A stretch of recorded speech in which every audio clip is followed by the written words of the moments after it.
يا من شكوت الضيق في صدر رحب، والدمع فاض من الأسية وانسكب.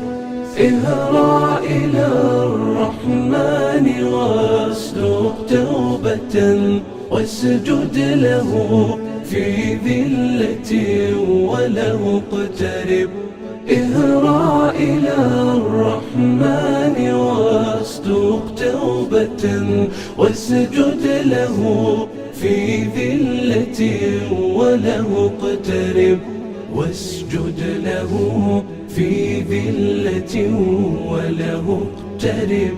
في موطن فيه انكسارك رفعة، وجلاء هم وارتياح من تعب. وامضي طريق الحق نورا مشرقا، واعمل لربك كل خير واحتسب. واعمل لربك كل خير واحتسب.